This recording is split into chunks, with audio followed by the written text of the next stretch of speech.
एक Swiss company पहली बार अंतरिक्ष में सफाई अभियान चलाने जा रही। जी हाँ, भारत में तो सफाई अभियान कब से शुरू हो गया है, लेकिन अभी तक कोई रिजल्ट नहीं मिले। लेकिन अब अंतरिक्ष में होगा सफाई अभियान। नमस्कार, मैं राघव जैन। कवर स्टोरी में बात करेंगे स्पेस में होने वाली सफाई।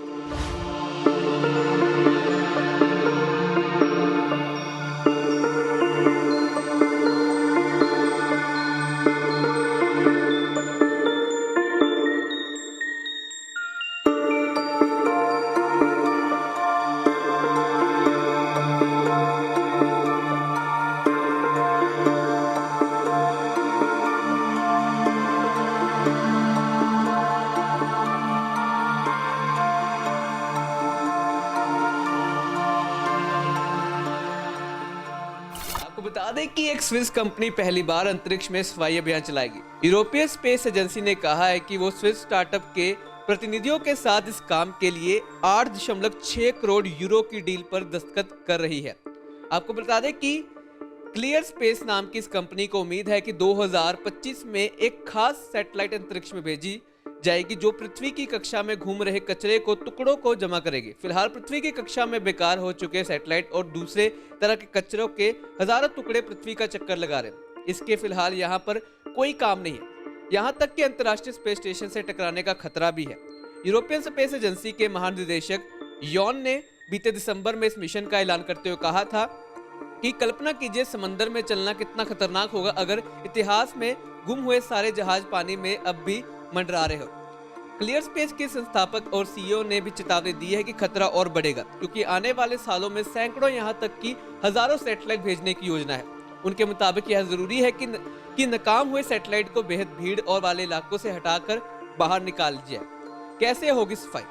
अंतरिक्ष की सफाई का पहला मिशन क्लियर स्पेस अंतरिक्ष में 112 किलोमीटर के जो बेकार हो चुके रॉकेट के टुकड़े हैं उनको निश्चित जगह पर मिलेंगे।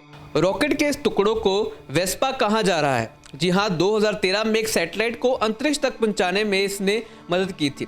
आपको बता दें कि ESA का कहना है कि इसकी मजबूत संरचना के कारण शुरुआत के लिए ये अच्छा साबित होगा, जिसके बाद कई मिशनों में ज्यादा मुश्किल चीजों और फिर कचरे के ढेर को साफ किया जाएगा।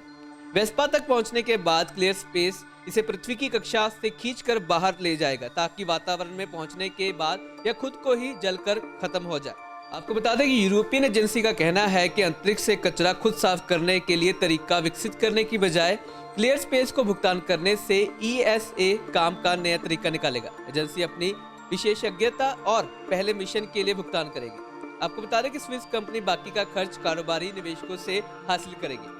और यहाँ ये भी बता दें कि अंतरिक्ष में धरती से भेजे गए उपग्रह अलग अलग कक्षाओं में घूम रहे, साथ ही घूम रहा है कई तरह का कचरा भी। ऐसे कचरे के महंगे उपग्रहों से टकरा रहे हैं और उन्हें नुकसान पहुंचाने का खतरा बढ़ रहा है। स्पेस एजेंसी के प्रमुख यॉन ने जर्मन शहर उन्होंने कहा कि कोई भी देश अकेला कुछ भी नहीं कर सकता। उन्होंने जोर देकर कहा कि हमें यह साफ हो चुका है कि अंतरिक्ष में कचरे की समस्या एक बहुत गंभीर बात है।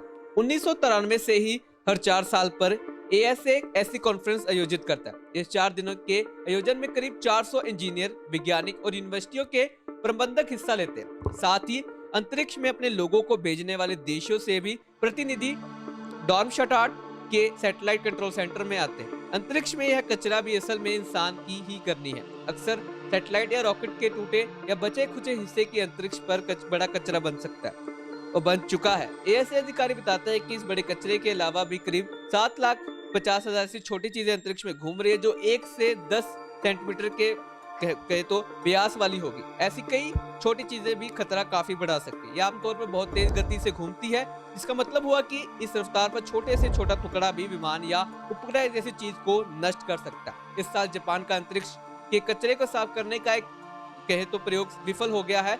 उम्मीद की जा रही है कि 5 दशक की मानवीय गतिविधियों से अंतरिक्ष में जो भी कचरा जमा हुआ है उसे धीरे धीरे नीचे लाया जाएगा और पृथ्वी के वातावरण में प्रवेश करते ही वह खुद ही जलकर नष्ट हो जाएगा। लेकिन कचरा साफ करने का यह प्रयोग नाकाम रहा। अब देखना होगा कि 2025 तक क्या हमारा अंतरिक्ष जो है साफ हो जाएगा या फिर नहीं। कवर स्टोरी में आज हमने बात की कि किस प्रकार अब योजना बन रही है कि हमारे जो स्पेस है उसको भी साफ कर दे। खबरों के लिए हमारे साथ बने रहे और देखते रहे आज शाम।